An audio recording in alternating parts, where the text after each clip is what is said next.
చూస్తున్నారు తెలంగాణ సమాచార్.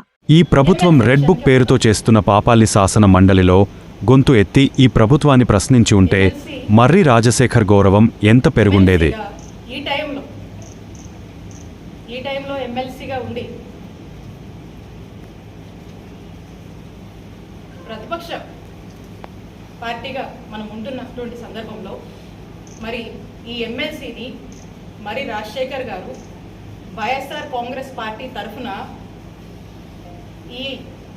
ఈ ప్రభుత్వం రెడ్ బుక్ పేరుతో చేస్తున్నటువంటి పాపాలని మాయ మాటలు చెప్పి అబద్ధపు హామీలతో మోసం చేసి అధికారంలోకి వచ్చి ప్రజల్ని మోసం చేస్తున్నటువంటి విధానాన్ని వైఎస్ఆర్ కాంగ్రెస్ పార్టీ ఎమ్మెల్సీగా మరి రాజశేఖర్ గారు మరి శాసన మండలిలో గొంతెత్తి ఈ ప్రభుత్వాన్ని ప్రశ్నించుంటే మరి రాజశేఖర్ గారి గౌరవం ఎంత పెరుగుండేది అనేది ఒక్కసారి వారినే నేను ఆలోచించనేమని అడుగుతున్నాను.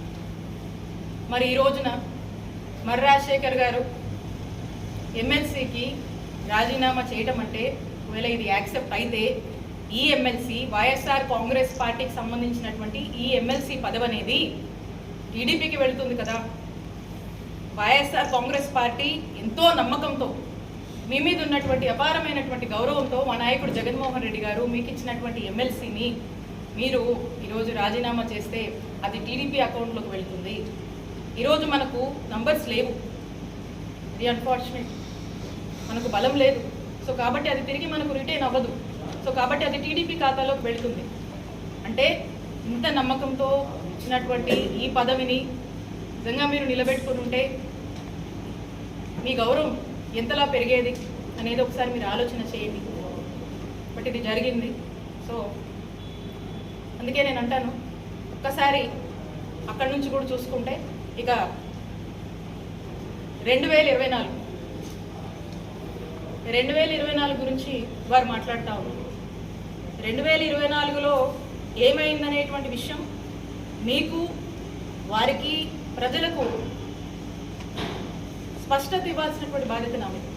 మొదటి నుంచి కూడా ఆ దివంగత మహానేత డాక్టర్ వైఎస్ రాజశేఖర్ రెడ్డి గారి దగ్గర నుంచి ఆయన తనయుడు మా నాయకుడు జగన్మోహన్ రెడ్డి గారు క్రమంగా కూడా మరి రాజశేఖర్ గారికి గౌరవం ఇస్తూనే వచ్చారు, ఉన్నత పదవులు ఇస్తూనే వచ్చారు.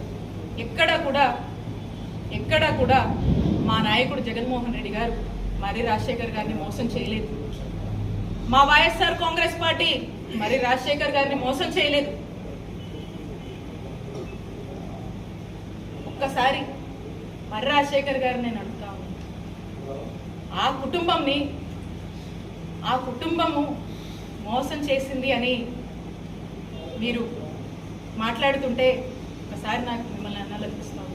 ఒకసారి ఆత్మవిమర్శ చేసుకోండి. ఆ కుటుంబం మీకోసం ఎంత నిలబడింది, మీ ఎలాంటి పరిస్థితుల్లోనే ఎలా నిలబడింది, పార్టీ కష్టాల్లో ఉన్నా ఎలాంటి పరిస్థితుల్లో ఉన్నా మీకు మాత్రం ఒక మెట్టు గౌరవం పెంచిందే తప్ప ఎప్పుడు కూడా మీ గౌరవానికి ఎప్పుడు కూడా తగ్గింపు అనేది లేదు. పార్టీ మీకు ఎప్పుడు మంచి చేసింది, మిమ్మల్ని ఉన్నతమైన పదవుల్లోనే ఉంచిందని తెలియజేస్తా ఉన్నాను. కాబట్టి